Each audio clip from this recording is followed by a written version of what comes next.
정말 좋은 건축가라면 저는 어느 정도는 그 사용자들의 여지를 남겨놓을 필요가 있다는 생각을 들어요. 한 반만 아주 골조만 딱 짓고 나머지 절반은 사용자들이 거의 건물을 완성하게끔 만든, 어떻게 보면 미완성의 건축인 거죠.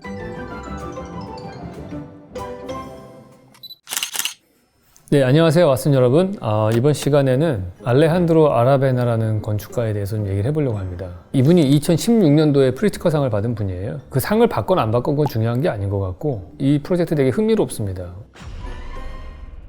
되게 젊은 분이 상을 받았어요. 칠레 분이었는데 이분이 설계한 거가 엘레멘탈이라는 프로젝트가 하나 있어요. 엘레멘탈이라는 프로젝트는 빈민가를 위한 주택인데, 제가 뭐 다른 유튜브에서도 많이 얘기했지만은 주택을 소유하게 하는 게 좋은 정책이다, 그런 얘기를 했잖아요. 그래서 왜냐하면은 뭐 인플레이션이 될 때 돈의 가치가 떨어지는 손해를 상쇄할 수 있는 그런 것도 있기도 하고, 무엇보다도 내 집을 소유했을 때 그 동네에 대한 프라이드가 생기면서, 그러면서 커뮤니티가 형성이 되고 오랫동안 정착할 수 있기 때문에 여러 가지로 임대주택보다는 주택을 소유하게 하는 게 좋다. 근데 문제는 이제 여유가 없는 사람들은 주택을 소유하기가 어렵잖아요. 그래서 그거를 해결하는 방법을 이분이 생각을 해냈는데, 집을 지을 때 반만 짓는 겁니다. 그 사진을 보시면은 콘크리트 블락으로 되어 있는 구간이 있어요. 이렇게 하나 짓고 여기는 비어 있고 여기도 비어 있죠. 그러니까 1층 밑에 필로티 구간 비어 있고 2층, 3층 다 비어 있어요. 근데 이렇게가 한 집입니다. 그래서 이거를 구입해서 들어가시는 분은 정말 거의 그냥 골조만 되어 있다고 보시면 될 것 같아요. 인테리어 마감도 거의 없고 이런 식으로 최소한의 주택을 짓고서 파는 거예요. 그러고 나면 들어간 사람들이 여기서 시간을 보내면서 내가 돈을 벌면은 조금씩 고쳐나가는 거죠. 뭐 예를 들어서 노란색 페인트 칠을 할 수도 있고, 아니면 옆에 증축을 해가지고 방을 만들 수도 있는 거예요. 그리고 요 필로티 부분에도 방을 만들 수도 있고, 그래서 애가 하나 태어나면 방 하나 만들고, 그 다음에 좀 여유가 생기면 또 하나 늘리고, 좀 더 장식을 하고, 등을 더 달고, 앞마당도 꾸미고, 이제 그렇게 점점 바꿔나가는 거죠. 근데 이게 두 가지 장점이 있습니다. 하나는 이게 내 집이기 때문에 이 집을 계속해서 가꾼다는 거예요. 이분이 이렇게 주택을 소유하는데 왜 힘을 쏟았냐 하면은, 건축에서는 유명한 사건이 하나 있습니다. 프루이트 아이고라는 사건이 하나 있는데, 프루이트 아이고가 신축 아파트 단지였어요. 그 세인트루이스에서 주택의 소유가 되게 늘어날 거라고 예상을 하고서 그 당시에 유행하던 방식으로 이제 아파트를 지었습니다. 판상형 아파트예요. 우리나라에 지어진 거랑 똑같은 그런 걸 지어서 이주를 시켰는데, 그게 이제 임대주택이다 보니까 주로 흑인을 중심으로 해서 이제 옮기기도 했고, 그래서 비어 있었어요. 관리도 잘 안 되고 여러 가지의 그 실패한 요인들이 있습니다. 예를 들어서 그곳에 인구의 증감을 예측을 못했어요. 사람들이 주택을 많이 필요로 할 거라고 생각했는데 교외 지역이 발달해지면서 인구가 글로 빠져나가서 거기에는 이사갈 사람들이 그렇게 많이 필요도 없었고, 그러니까 빈집들도 많이 나왔고, 근데 그나마 그것도 임대주택으로 사람이 들어가 있는데 집이 몇십 %가 비어 있으니까 유지관리비에 돈을 쓰지 않는 거예요, 나라에서도. 그래서 점점 낙후되고, 거기 사는 사람들도 자기 집이 아니니까 꾸미질 않고 낙서도 하고 뭐 마음대로 쓰레기도 버리고 그랬을 거 아니에요. 그러다 보니까 점점 슬럼화가 돼서 마약 밀매도 되고 범죄율도 늘어나고 뭐 심각한 문제까지 갔습니다. 그래서 결국에는 다 폭파해버렸어요, 다이너마이트로. 그러니까 이거가 뭐 인구 예측을 잘못했다는 점, 뭐 이런 여러 가지 이유가 있지만은, 결국에는 거기서 우리가 봐야 되는 중요한 포인트는 이 사람들이 자기 집이 아니기 때문에 인터뷰할 때 나오거든요. 나는 정말 빨리 딴 데로 이사 가고 싶다. 돈만 벌면은 주변 사람들이 다 나가고 싶다라는 생각을 했다는 거예요. 그래서 공동체라고 하는 거는 서로에 대해서 존중하는 마음이 있어야 되는데, 서로를 존중하고 리스펙트를 하려면은 이 커뮤니티에 대한 자긍심이 자기도 있어야 될 거 아니에요. 근데 여기 와서 사시는 분들이 자긍심이 없었던 거죠. 그러니까 이웃도 리스펙트를 하지 않고 자기는 빨리 떠나고 싶고 그 공간에 대한 애착도 없게 되는 문제가 생겼던 겁니다. 그래서 빈민주택을 만들 때 여기서는 임대주택으로 만들지 않았어요. 다 소유할 수 있게 해주는데 소유하기 힘드니까 아주 최소한으로 짓고 소유하게끔 만들어주는 거죠. 그래서 여기를 꾸미게 되고, 이 왼쪽과 오른쪽 사진을 차이를 한번 보세요. 만들어지고 나서 그 앞에 울타리를 치고 아이들이 놀고 있는 이런 풍경들이 연출이 되잖아요. 물론 이것도 뭐 사진작가가 세팅을 해놓고 찍었겠지만 애들을 세워놓고, 그 다음에 이게 가능한 거는 이게 내 공간이기 때문에 자기들이 가꾸는 거예요. 그러면 공동체가 좋아지면은 공간도 좋아지고 당연히 집값도 같이 오를 거고, 자기가 쏟아붓는 노력들이 시너지 효과가 생기면서 자기의 자산도 올라가는 효과가 생기는 거죠. 그러면 자기 동네에 대한 프라이드가 있고, 건축적으로 봤을 때는 또 다른 장점이 하나 있는 건 뭐냐면은, 맨 처음에는 다 이렇게 똑같이 획일화되게 지었지만은 나머지 절반 정도는 개개인이 자기의 취향에 맞게끔 증축을 하거나 자기 집을 꾸미죠. 그러면은 지금 보시는 풍경처럼 이렇게 다채롭게 나오기 시작을 해요. 이게 어디는 누구는 그냥 네모난 창문을 뚫기도 하고, 누구는 베이 윈도우 같은 창문을 달기도 하고, 누구는 노란색으로 칠하고, 누구는 안 칠하고 두고, 뭐 이런 식의 베리에이션이, 다양성이 생기는 거죠. 그렇다고 아주 무분별하게 중구난방으로 지어지는 건 아니고, 맨 처음에 만들어 놓은 50% 정도의 규칙이 가 있잖아요.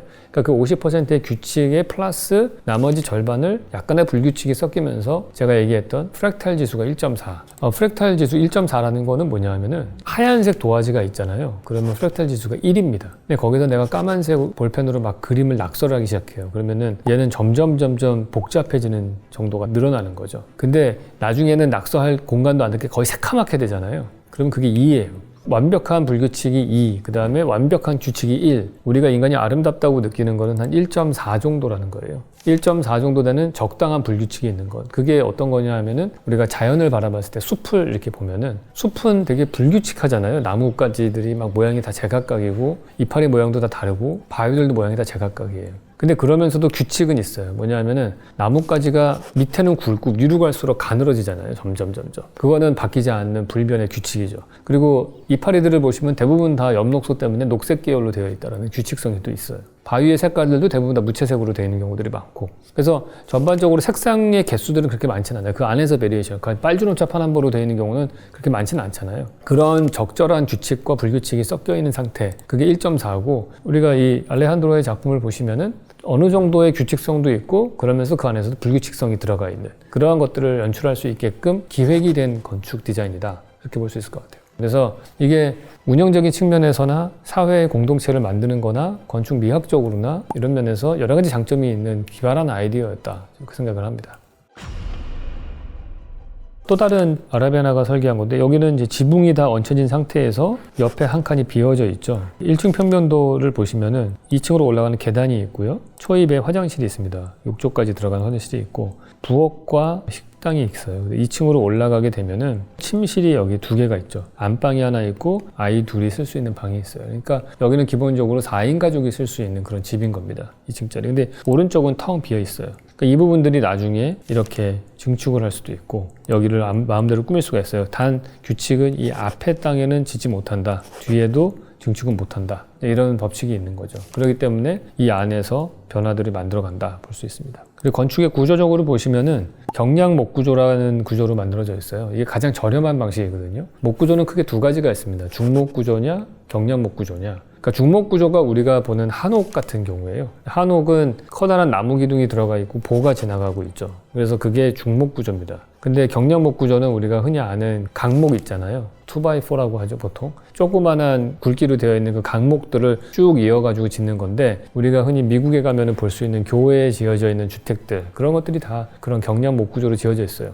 그런 거는 강목이 가벼우니까 혼자 들기도 편하고, 그냥 바닥에다 깔아놓고서 그냥 일반적으로 못질을 해가지고 지으면 되는 거거든요. 그래서 어쩌보면은 증축을 하거나 신축을 할 때나 이 경량목구조가 가장 저렴하게 건물을 지을 수 있는 방법 중에 하나입니다. 우리나라에서는 초반에 되다가 요즘에 뜸해졌는데, 그 이유가 이게 잘못 지으면 되게 삐그덕거립니다. 그 못질을 잘못하면은 시간이 몇 년 지나고 나면은, 그래서 뉴욕에 있는 교회 주택들도 가서 보시면은 2층 사람들이 걸어 다니면은 막 계속 삐그덕거리는 소리 나오고 그러거든요. 이게 단단하지는 않아요. 우리는 특히나 대부분 다 철근 콘크리트 건물에 익숙해져 있기 때문에 웬만해서는 그런 소리를 들어본 적이 없으실 텐데, 이런 주택에 살면은 소음이나 방음 이런 것들은 콘크리트 건물보다는 훨씬 취약하다, 이렇게 보시면 될 것 같아요. 근데 물론 이거를 가능한 이유는 추가로 언제든지 증축하기가 쉽게끔 그렇게 이런 경량목 구조로 진행을 한 걸 볼 수가 있어요. 그래서 이게 건축으로 의미를 찾는다면은 어떻게 보면은 미완성의 건축인 거죠. 알레한드로의 건축은 보통 일반적으로 건축가들이 갖고 있는 뭔가 잘못된 생각 중에 하나가 뭐냐면은 거기에 사는 사람들을 완벽하게 자기가 컨트롤해야 된다, 그런 생각을 하는 경향들이 좀 있긴 하거든요. 그래서 건물을 더 완벽하게 만들어 놓고 거기에 막 가구까지도 자기가 다 세팅을 하고 이렇게 하고 싶어 하는 사람들이 많은데, 정말 좋은 건축가라면은 저는 어느 정도는 그 사용자들의 여지를 남겨놓을 필요가 있다는 생각을 들어요. 그래서 인테리어도 자기 마음대로 꾸밀 수 있고, 뭐 벽을 좀 걸 수도 있고, 그림을 자기가 원하는 걸 걸 수도 있는 여지를 좀 남겨놓을 필요가 있다고 보는데, 근데 이 알레한드로 같은 경우에는 아예 그거보다 더 극단으로 가서 한 반만 아주 골조만 딱 짓고 나머지 절반은 사용자들이 거의 건물을 완성하게끔 만든, 그러니까 한 10년, 20년 뒤를 내다보고서 건축을 한 거죠. 그래서 그게 이러한 환경에서는 경제적으로 여유가 없는 분들이 집을 소유할 수 있게 하는 좋은 방법이 되지 않았나 생각을 합니다. 네, 오늘은 빈민주거를 어떻게 하면은 해결할 수 있을 것인가에 대한 지혜를 보여줬던 알레한드로 아라베나의 작품을 살펴봤습니다. 다음 시간에 뵙겠습니다.